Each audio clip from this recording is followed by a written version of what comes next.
Bienvenidos al estudio de la Palabra de Dios en esta nueva oportunidad. Les damos esta cordial bienvenida a todos los hermanos y hermanas en Cristo Jesús y a todos los amigos y público en general que por la gracia de Dios tienen la oportunidad de poder acompañarnos en el estudio diariamente de este último mensaje de misericordia que Dios ha dado al mundo. Estamos estudiando el mensaje precioso y grandioso de justificación por la fe en Cristo Jesús. En otras palabras, salvación por medio de la justicia de Cristo. Una salvación completa de cuerpo, alma y espíritu que Dios ha prometido en el nuevo pacto de la gracia. Es el estudio o el mensaje final que Dios ha dispuesto para los creyentes en este tiempo y para el mundo en general.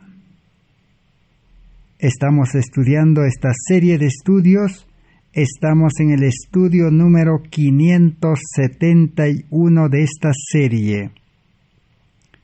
El justo vivirá por la fe. Hoy vamos a continuar entonces estudiando cómo podemos ser justos en este tiempo final de la historia de este mundo que nos ha tocado vivir. Estamos en un tiempo donde el mundo en general está muy afanado, muy preocupado. El mundo está absorto en las riquezas, en los bienes y todo lo que este mundo moderno puede ofrecer a la humanidad. La Biblia nos dice los afanes de este siglo y todas las cosas visibles que realmente Satanás ha dispuesto para poder encantar a la humanidad, especialmente a la juventud. Las cosas de este mundo requieren dinero. Estamos en un mundo materialista y todo ello impide recibir una salvación completa, impide disponer tiempo para poder estudiar el plan de salvación que está en toda la Biblia. Dios ha dispuesto el Antiguo y el Nuevo Testamento. Y a nosotros nos toca estudiar, escudriñar, para comprender realmente cuál es el mensaje de Dios para cada uno de nosotros y cuál es ese mensaje que debemos también, si recibimos de gracia, compartir con todos en este mundo de gracia. Entonces, hoy vamos a continuar estudiando el mayor impedimento, el mayor obstáculo que se ha levantado en este mundo como una montaña imposible de traspasar, imposible de poder vencer,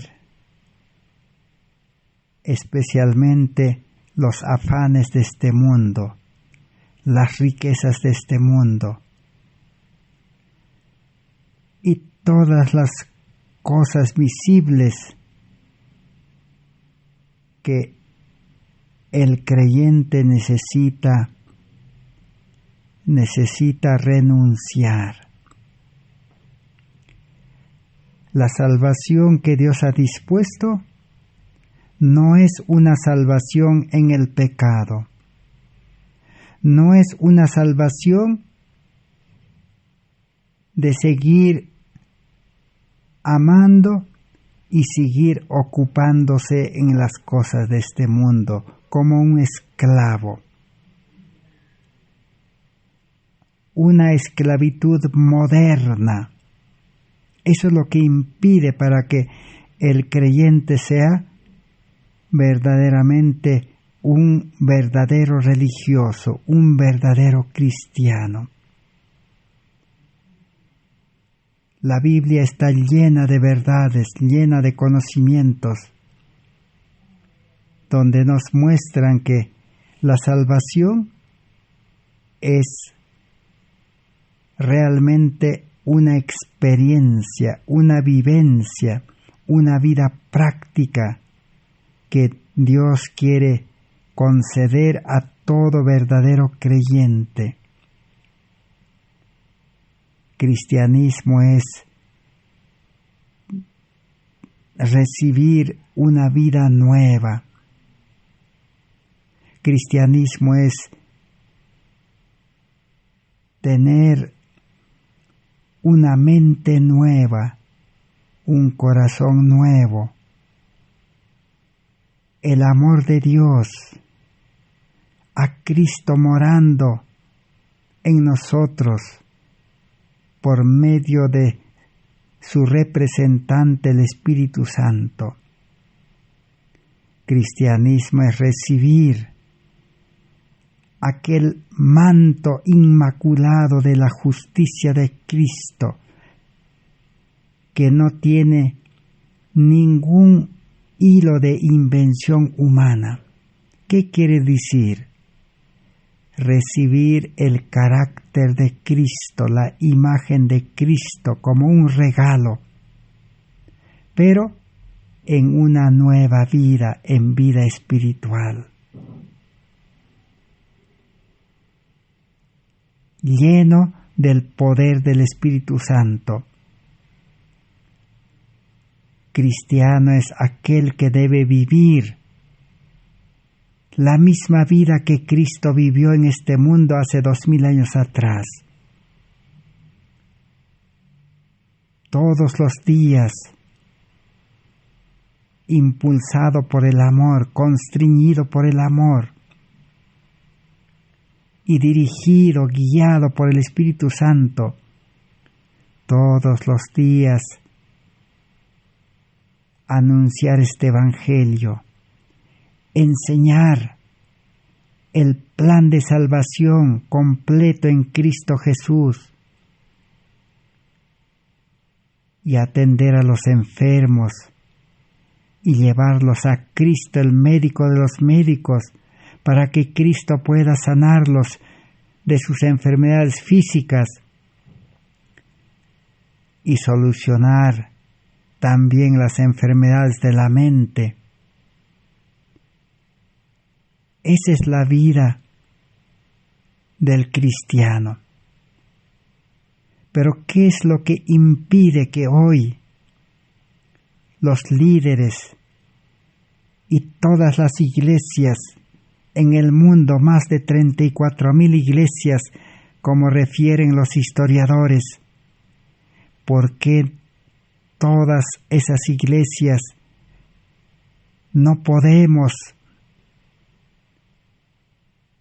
vivir, no podemos experimentar, no podemos realizar el mismo trabajo que Jesús realizó y enseñó a los discípulos, y los discípulos también realizaron el mismo trabajo de Jesús, y los creyentes de la iglesia primitiva. Allí tenemos los 7 diáconos. Allí tenemos a Pablo, Silas, y tenemos ahí muchos creyentes de la iglesia primitiva que, igual que Jesús, igual que los discípulos, liberados de los afanes de este mundo, liberados de las riquezas de este mundo, liberados también de todas las cosas que encanta este mundo, ellos vivieron una vida cristiana plena y predicaron a Cristo crucificado. Ellos enseñaron que la salvación, la vida eterna, es conocer a Cristo, conocer a Dios,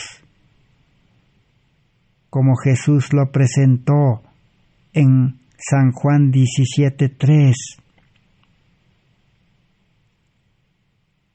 Esta, dice, es empero la vida eterna, conocer a Dios y conocer a aquel que ha enviado a Jesucristo. Para conocer a Cristo, para conocer a Dios, necesitamos estudiar. Por eso todos los días seguimos estudiando. El día que conozcamos realmente por medio de la palabra de Dios a un Dios todopoderoso, a un Dios eterno, a un Dios infinito en sabiduría, a un Dios que actúa solamente con su palabra y toda la naturaleza le obedece, menos el hombre pecador. Dios que tiene todos los recursos, Dios que puede cambiar vidas, transformar vidas, sanar enfermos, resucitar muertos, solucionar cualquier problema que se presente en este mundo a causa del pecado.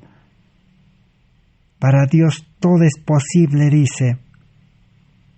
Entonces, si conociéramos a ese Dios poderoso, entonces nuestra fe se fortalecería, nuestra fe crecería, nuestra fe aumentaría y llegaríamos a un punto en el cual entonces la fe nos llevaría a una decisión completa, definitiva, de entregar nuestras vidas a Cristo tal como somos, pecadores, imperfectos, débiles, enfermos, y entregar también a Dios todas nuestras posiciones, nuestras riquezas, nuestras ganancias, todo lo que hemos adquirido egoístamente en este mundo, entregar a Jesús todas nuestras cargas. Esa es la experiencia que vivieron los discípulos, la iglesia primitiva, el ejemplo que Cristo nos dejó. Pero cuando Jesús estaba en esta tierra, también el mundo de ese entonces y los religiosos de ese entonces estaban afanados, concentrados, dedicados, con un corazón y mente egoísta, a acumular bienes, riquezas, posiciones, aun siendo religiosos los judíos. Y Jesús los reprendió. Al joven rico, del cual ya hemos estudiado, que era judío, religioso desde nacimiento, cumplidor de las leyes de Dios en vida externa, pero su corazón era egoísta y amaba las riquezas, amaba sus posiciones, y Jesús le llamó, le dijo: renuncia y sígueme. Pero el joven rico no no comprendió lo que significa seguir a Cristo, no comprendió lo que significa tener la salvación, no comprendió lo que significa empezar a vivir la vida eterna en este mundo al aceptar a Cristo. La vida del cielo, la vida de la nueva tierra debe comenzar en esta tierra. Jesús claramente dijo en 1 Juan 5:12, y el apóstol Juan lo confirmó y escribió y dijo: el que tiene a Cristo, el que recibió a Cristo, tiene vida eterna. Para ese creyente la vida eterna ya comenzó en esta tierra como un anticipo. Aún en este mundo de violencia, de maldad, de crisis y de toda clase de males, el cristiano que aceptó a Cristo y tiene vida nueva, puede vivir en paz, en reposo, en gozo, en felicidad, lleno de amor, lleno del Espíritu Santo. Esa vida eterna, esa salvación, el joven rico despreció y se fue triste y quedó triste por toda su vida. La vida de este mundo es una vida de tristeza, de aflicción, de dolor, enfrentar toda clase de males. Pero la salvación en Cristo es liberación de todos esos males. El ser humano vive esclavizado a este mundo, al sistema, a los poderes de este mundo, pero es una esclavitud voluntaria. El Antiguo Testamento nos habla de que el pueblo de Israel estaba esclavizado en Egipto, con capataces, obligado. Y ellos clamaron a Dios y Dios los liberó con 10 plagas. Para Dios todo es posible. Pero hoy, especialmente los religiosos, los profesos cristianos, todos los que son creyentes en las iglesias, voluntariamente nos hemos esclavizado al sistema, al mundo. Estamos esclavizados a la educación de este mundo, a las profesiones de este mundo, a las actividades de este mundo, a los negocios y a las empresas de este mundo, a la vida de la ciudad de este mundo, a la alimentación de este mundo y a las comodidades y riquezas de este mundo. Nos hemos esclavizado voluntariamente por querer ganar dinero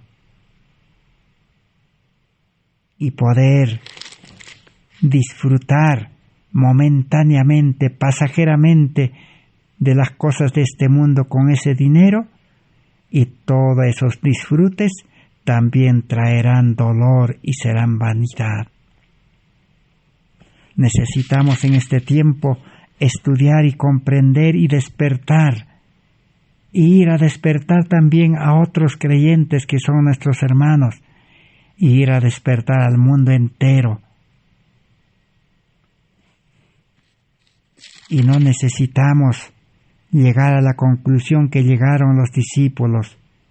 Cuando el joven rico se fue triste, dice, la historia lo encontramos en el Evangelio de San Marcos, capítulo 10,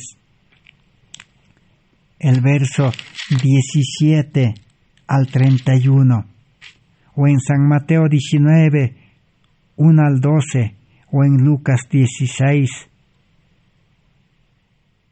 también encontramos capítulo 16 de Lucas.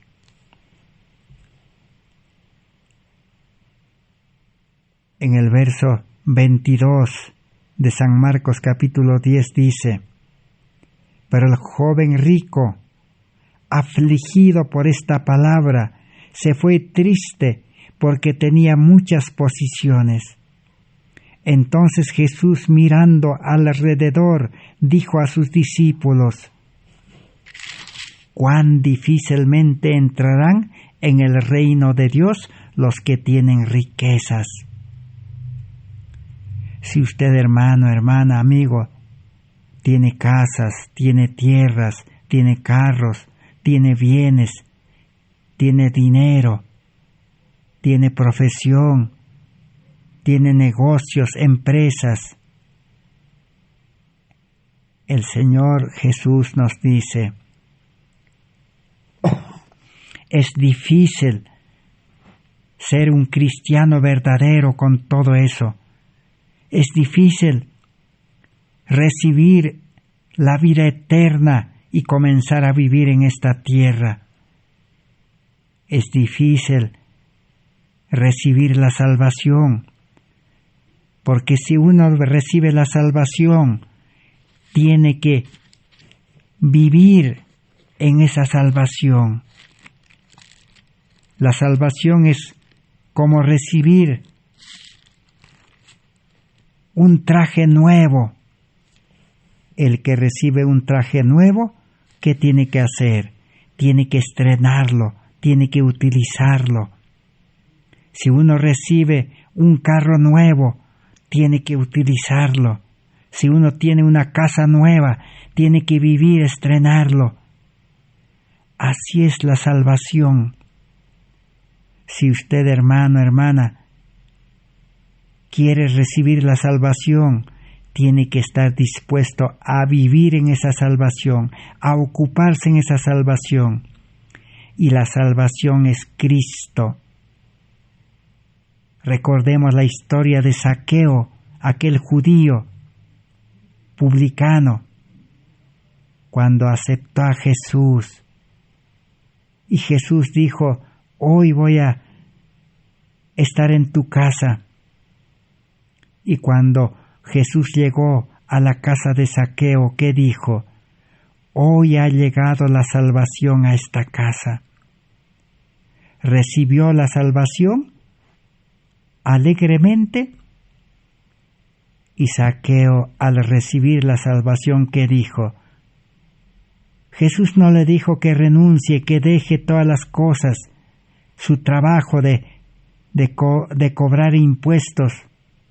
No le dijo. Él, al recibir la salvación que era Cristo, recibir el Espíritu Santo, el amor de Cristo, el carácter de Cristo, Zaqueo espontáneamente de su mente, de su corazón brotó y que dijo: todo lo que tengo, dijo, lo voy a dar a todos los que necesitan. Y si alguien es defraudado, voy a devolver 4 veces tanto. Espontáneamente del corazón, de su mente nueva, de lo profundo de su corazón nuevo, santo, recto, salió esta confesión y lo puse en práctica porque había aceptado la salvación. Entonces, el que acepta a Cristo, el que recibe al Espíritu Santo en su corazón y recibe vida nueva, entonces está dispuesto a entregar todo a Cristo, a invertir sus bienes para salvar otras almas, repartir a los pobres en espíritu, a los que no tienen el vestido de la justicia de Cristo, el carácter de Cristo, hay que invertir para llevar este evangelio, a los que tienen sed del evangelio, a los que tienen hambre del evangelio. Eso sale del corazón, esa es la experiencia. Si usted todavía no tiene esa experiencia, si usted no está deseoso voluntariamente, espontáneamente, porque el Espíritu Santo mora en usted, a dedicar su vida y a entregar todas sus cosas a administrar para salvar almas, Eso indica que todavía no ha entendido el Evangelio de justificación por la fe, salvación por fe y gracia, y qué significa recibir a Cristo. ¿Cuáles son las condiciones para recibir la salvación? No ha entendido todavía, hay que seguir estudiando. Otra evidencia, recordemos cuando Jesús le habló de la salvación a la mujer samaritana. Ya hemos estudiado, pero la mujer samaritana cuando dijo, ¿quién es el Mesías? ¿Quién es el Salvador? Jesús le dijo, yo soy, y aceptó a Jesús de todo corazón, porque comprendió que iba a ser como una fuente de vida, de gozo, de paz, de alegría, de amor en su vida Cristo. Aceptó a Cristo y dejó hasta su ocupación de llevar el agua, dejó sus actividades, dejó su vida carnal humana al que se ocupaba todos los días y voluntariamente, espontáneamente. Nadie le dijo, ni la iglesia ni Jesús, de que vaya a predicar. Fue la primera misionera. El Espíritu Santo, el amor, lo llevó a anunciar a toda una ciudad y trajo a los pies de Jesús. Les dijo, vean ustedes mismos el Mesías. Ella no dijo que era Mesías, ella dijo, hay que ir a ver, comprobar, me parece que es el Mesías, el Salvador del mundo. Si usted voluntariamente, espontáneamente, en su mente, en su corazón, el Espíritu Santo no pone ese deseo de salir a predicar, de llevar a Cristo a los pecadores todos los días, si no hay ese deseo, todavía no ha aceptado a Cristo, no conoce a Cristo. No conoce que Cristo es poderoso, el dueño del mundo, que no le va a hacer faltar nada. El que tiene a Cristo tiene todo, dice la Biblia. Salmos capítulo 23:1. Jehová es mi pastor, nada me faltará. Si conociéramos a Dios, entonces diríamos como la mujer samaritana, como Zaqueo, Señor, estoy dispuesto, como Pablo, Señor, ¿qué quieres que haga? Estoy dispuesto porque tengo fe, confío que he aceptado a un Dios todopoderoso y nada me va a faltar. Por eso el apóstol Pablo dijo en Filipenses capítulo 2, el verso 12 y 13, ocupaos en vuestra salvación con temor y temblor, porque Dios es el que en vosotros obrará, producirá el querer y el hacer por su buena voluntad. El que recibe la salvación se ocupa en la salvación, vive la salvación, se dedica en esa salvación. Por eso Jesús dijo en San Mateo 6:33, buscad primero el reino de Dios. El que recibe la salvación, primeramente se dedica en la salvación. Las demás cosas de este mundo pierden su valor. Sigamos leyendo en San Marcos capítulo 10, el verso 24.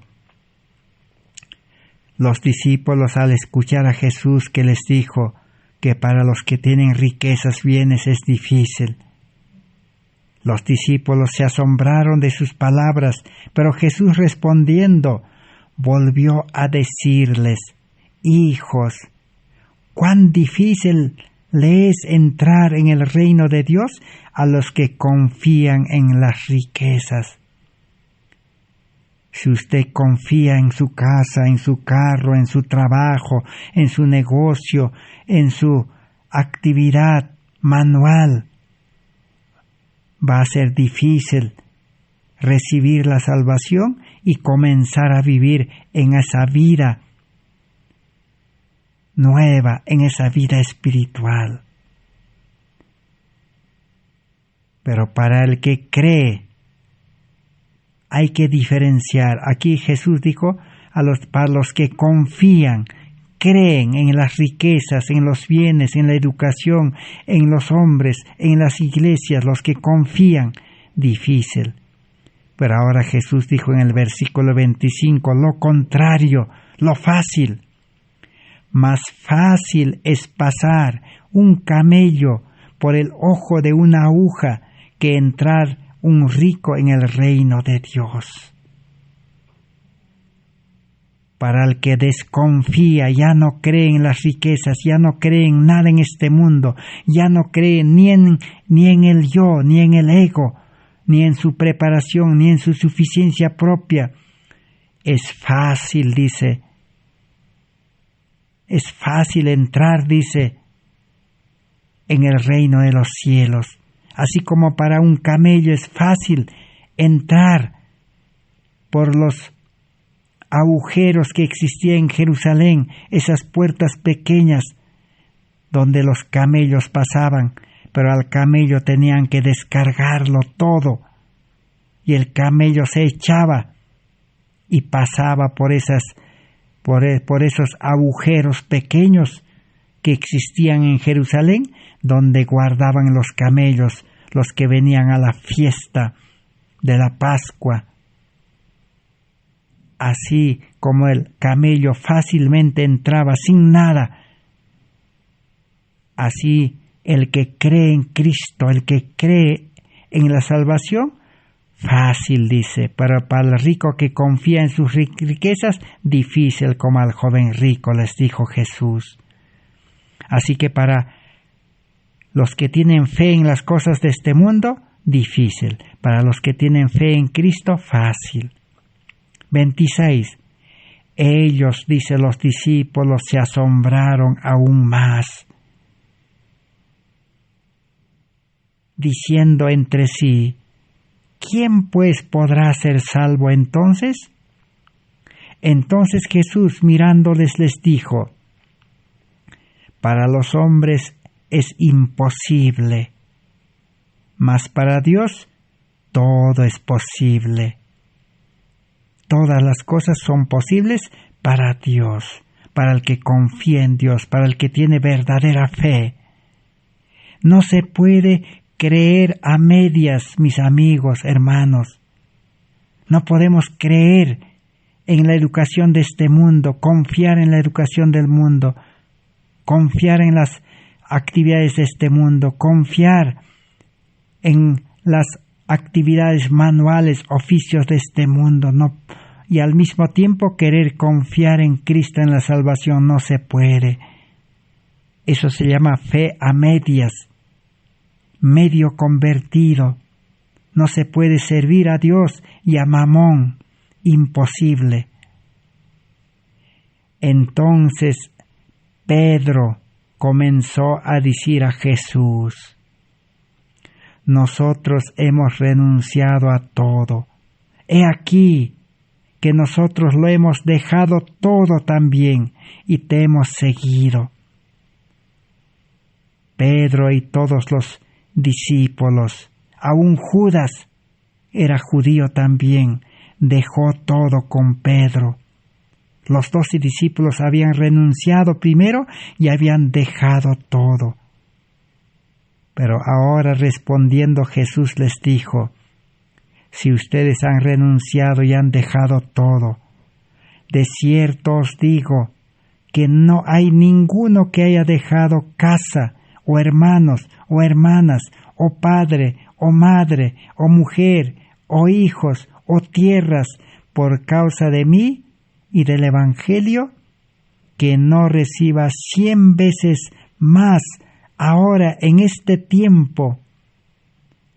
Jesús prometió que los que han dejado todo, aún familia que no ha querido venir con ellos, hermanos, hermanas, padre, esposa, esposo, que no han querido venir con ellos y los han dejado, aún han dejado tierras, casas, Jesús les dice, yo les prometo, les voy a dar, dice, 100 veces tanto en este tiempo, en esta tierra.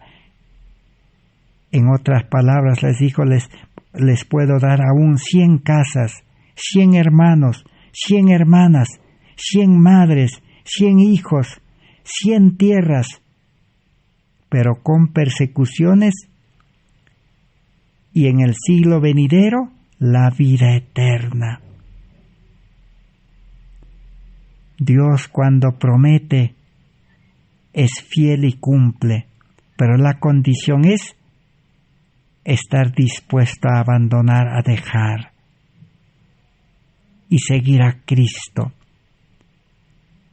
Así como Job perdió todo, sabemos la historia, aún hijos perdió, todas las riquezas perdió, pero Dios cumplió la promesa, le devolvió al doble. Doble de riquezas recibió Job, y familia también doble. Entonces, esa es la promesa. Si conociéramos a Dios que es fiel, poderoso y cumple, y no hace faltar nada, aún cosas imposibles da a los seres humanos cuando es necesario, entonces tendríamos fe verdadera y comprenderíamos este evangelio de la renuncia. Dios no está diciendo que dejen, sino renuncia. Y cuando uno recibe a Cristo, al Espíritu Santo, nueva vida, el Espíritu Santo y la gracia de Dios lo hace dejar al creyente, lo libera.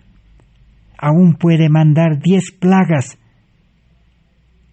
Si a usted, el empleador, no quiere dejarlo, si alguien le impide, si su familia le impide, no se preocupe, Dios puede mandar 10 plagas para que le dé libertad para predicar el Evangelio, para servir a sus prójimos, si es que la familia no quiere. Pero si toda la familia, así como Pedro, aún la suegra de Pedro estaba de acuerdo con Pedro, y sabemos que le curó de una fiebre terrible que le estaba quemando a la suegra de Pedro. Su casa era un centro de evangelización. Recibía a cientos, a miles de visitantes. Así Dios obra. Dios es fiel. Y Jesús terminó diciendo, pero muchos primeros serán postreros y muchos postreros serán primeros. Si nosotros pudiéramos comprender este evangelio como postreros en la 11ª hora, seríamos los primeros en llevar este evangelio al mundo. Y estamos seguros de que Dios nos ha dado tantas riquezas de maldad y podemos ser administradores como hemos estudiado. Pero ahora aquí vamos a continuar estudiando de la historia. ¿Cuál es la historia? No solamente la historia nos muestra el lado bueno, el lado alegre, como la vida de los discípulos, pero también Judas fracasó también. Y los judíos, los sacerdotes, los líderes, los maestros del pueblo, los doctores de la ley, los escribas, los fariseos, no quisieron renunciar a las cosas de este mundo. Solamente querían ser religiosos cumpliendo las ceremonias. Ese era el problema de los religiosos del tiempo de Jesús. Y hoy en día lo mismo va a acontecer. En 1888, la Mensaje del Señor presentó este Evangelio de Cristo Y hoy también vamos a conocer en la historia de 1888 qué aconteció. Vamos a analizar, comprobar. Escrito está en Materiales de Elena White de 1888, página 1490-1491. Dice así: no debemos dejarnos llevar por los canales mundanos. Todas las cosas de este mundo llevan a la vanidad, a la perdición, al dolor. No hay nada bueno en este mundo, ni el dinero. Considere la limpieza del templo al comienzo del ministerio de Cristo, dijo a los adventistas de 1888 la mensajera del Señor. Jesús encontró a los judíos empeñados en lucrar en las ganancias. Hicieron del patio del templo una escena de tráfico sacrílego y transformaron la antigua y sagrada institución de la Pascua en un medio de lucro vil. Negociaban activamente, transformando el culto instituido por el propio Cristo en adoración de Mamón.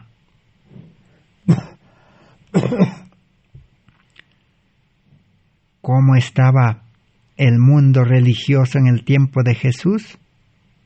Exactamente así estaba el pueblo adventista en 1888. Y hasta hoy el adventismo, que se ha dividido en miles y miles de grupos, ministerios, iglesias, corporaciones, sigue el mismo ejemplo de los judíos.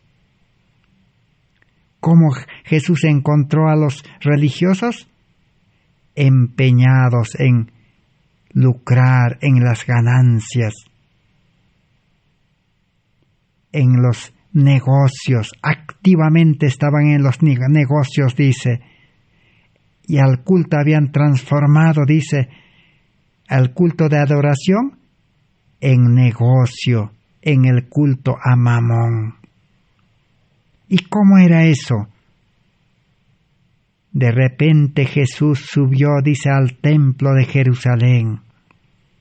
La divinidad relució a través de la humanidad y levantando un chicote, látigo de pequeños cordones en su mano, con una voz potente que ellos oirían nuevamente en la ejecución del juicio, ordenó: sacad estas cosas de aquí, y les dijo: está escrito, mi casa será llamada casa de oración, pero vosotros la habéis convertido en cueva de ladrones. ¿Cómo estaba Jerusalén, el templo, y el atrio del templo, cómo estaba? Convertido, dice, en negocio, en comercio. Y era una cueva de ladrones. ¿Cómo podemos comprender esto bajo la dirección del Espíritu Santo? ¿Qué negocio realizaban los sacerdotes, los levitas, los líderes religiosos en los atrios del templo de Jerusalén? Y el templo estaba contaminado también con esas ofrendas, con ese dinero. Había una doble contaminación: los atrios con el negocio, y en el templo recibían los diezmos, las donaciones, las ofrendas obtenidos en ese negocio. y dice que era cueva de ladrones. Negocio basado en el robo, basado en el engaño. ¿Cómo era eso? El Señor nos puede iluminar nuestras mentes, nos puede dar palabras fáciles de entender.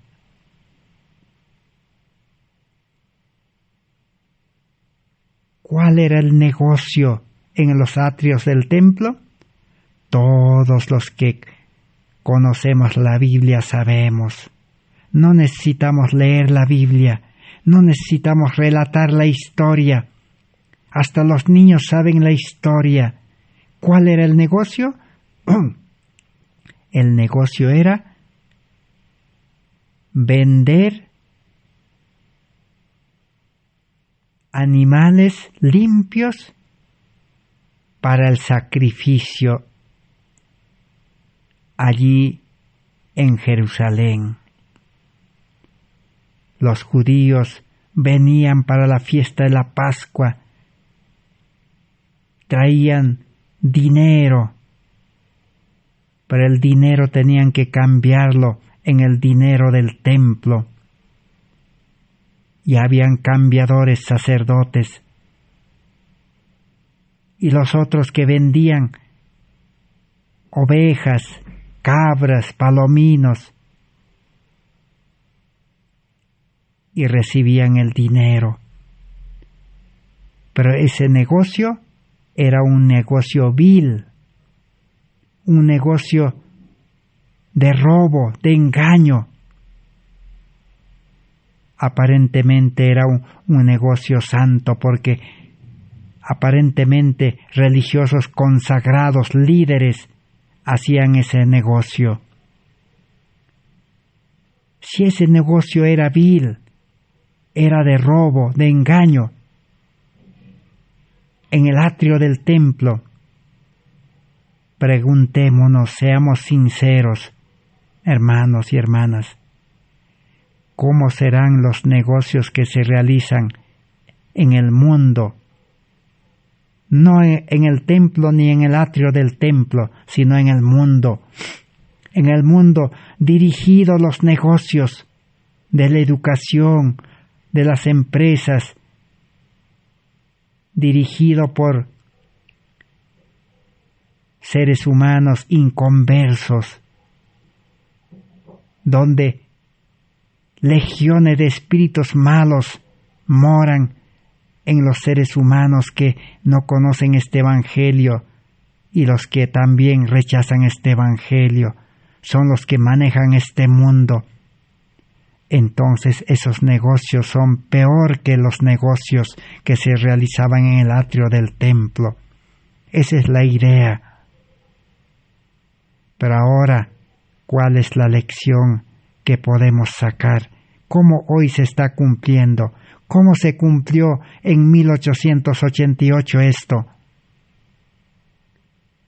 Después de la muerte de Cristo, ya no se venden animales en el atrio de los templos. Entonces, ¿qué significa hoy en día? Muchos podremos comprender, pero otros nos escandalizaremos. Será una locura este evangelio para muchos, porque la verdad duele al ser humano carnal, al yo, al egoísta. Pero al verdadero cristiano es una delicia, es un gozo, es vida, es alegría, es felicidad la verdad. Y vamos a recordar aquella verdad que Jesús le dijo a los judíos, a los líderes religiosos en Jerusalén. Antes de su muerte, ¿qué les dijo? Les dijo: destruid este templo y yo lo levantaré en 3 días, le dijo. Y los religiosos de aquel tiempo no entendieron. Dijeron: Maestro, estás loco. ¿Cómo se va a destruir este templo de Jerusalén? ¿Y cómo lo puedes levantar en 3 días? Le dijeron: este templo de Jerusalén fue reconstruido en 46 años. Y tú lo vas a reconstruir, levantar en 3 días. Era locura, escándalo, confusión. No podían entender. Ellos entendían materialmente, físicamente, egoístamente. Pero Jesús, ¿de qué estaba hablando, hermanos y hermanas? Conocedores de la palabra escrita de la Biblia. Jesús no estaba hablando del templo de Jerusalén. Jesús no estaba hablando de levantarlo, el templo de Jerusalén en 3 días, no estaba hablando. Estaba hablando no de la figura, estaba hablando de la realidad, del cumplimiento.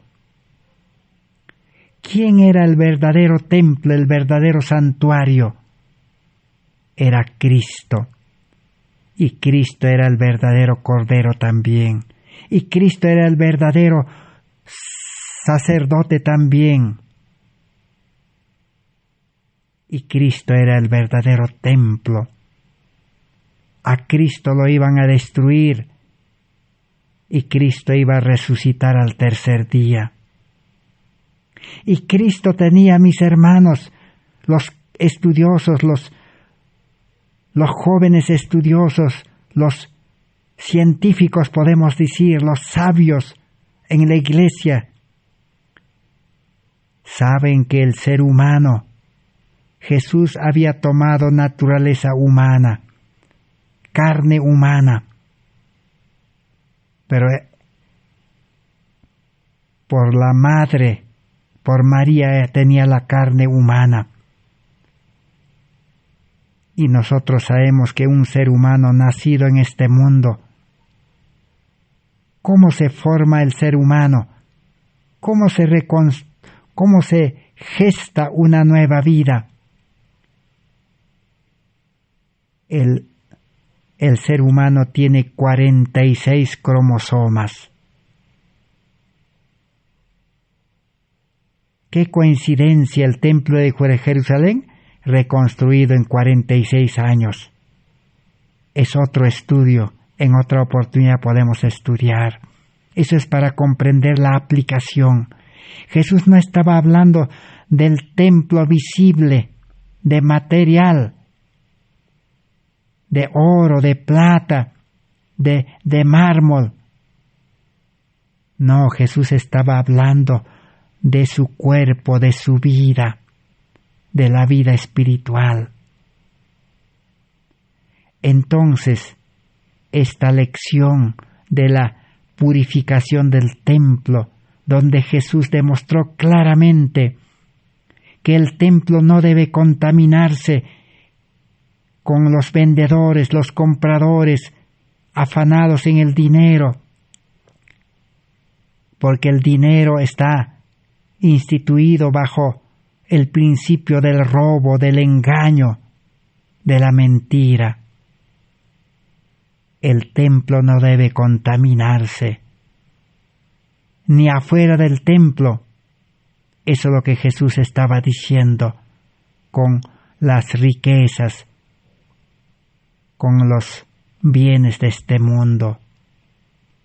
Entonces, hermano, hermana, cuando usted acepta a Cristo como su Salvador personal, cuando recibe el Espíritu Santo y el Espíritu engendra nueva vida y nace del Espíritu a vida nueva, y como señal de eso usted se bautiza en agua para que el viejo hombre quede sepultado y ahora pueda vivir en novedad de vida. Un cristiano verdadero en vida espiritual es un nuevo templo. No necesita 46 años ni 46 cromosomas que solo los seres carnales pueden dar, sino solo necesita 3 días quizás. Jesús dijo, en 3 días lo levantaré. Entonces, el verdadero cristiano, el verdadero Hijo de Dios, nacido de nuevo del Espíritu, el verdadero reformador, el verdadero mensajero, el verdadero religioso, es un templo. Y Pablo entendía este evangelio y escribió en 1 Corintios 3, 16 al 18, que dijo: ¿No sabéis que los verdaderos cristianos somos templo de Dios y que el Espíritu de Dios mora en nosotros? Así es el cristianismo, vivir en el Espíritu. Pero ahora la pregunta es, la lección a aprender es en esta oportunidad, ¿cuál es?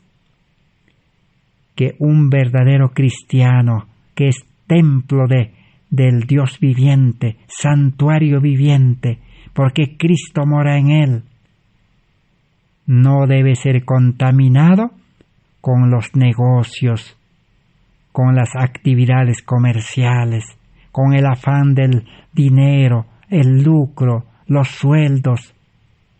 No debe contaminarse, porque Cristo mora allí, el Espíritu Santo mora allí.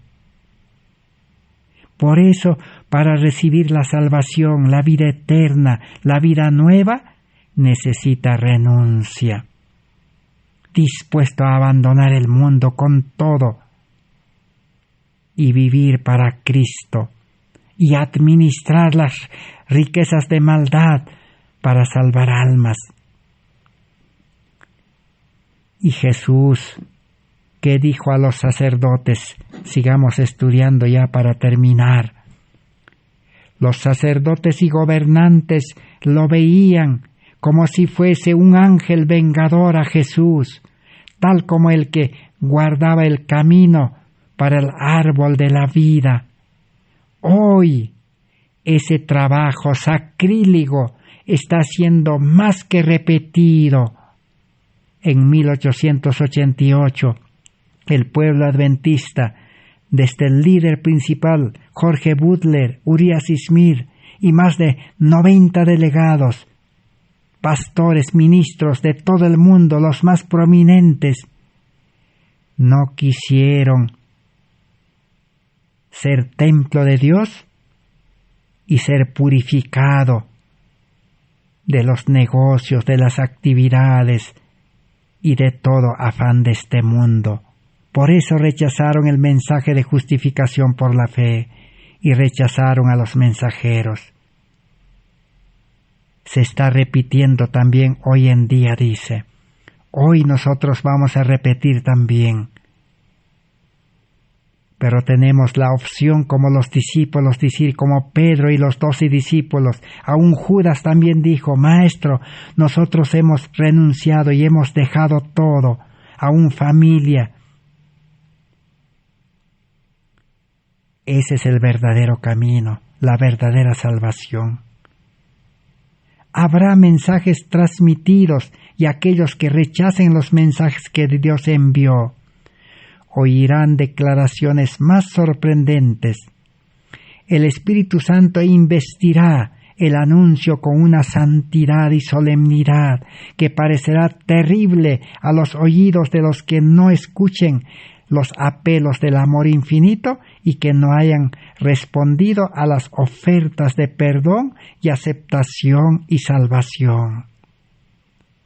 La divinidad herida y insultada hablará, proclamando los pecados que estuvieron ocultos, como los sacerdotes y gobernantes, llenos de indignación y terror, buscaron refugio en la fuga ante la purificación del templo, así será en el trabajo de estos últimos días. Se va a cumplir nuevamente. Las aflicciones que serán pronunciadas sobre los que tuvieron la luz del cielo y no le dieron oídos, ellos sentirán, pero no tendrán poder para actuar.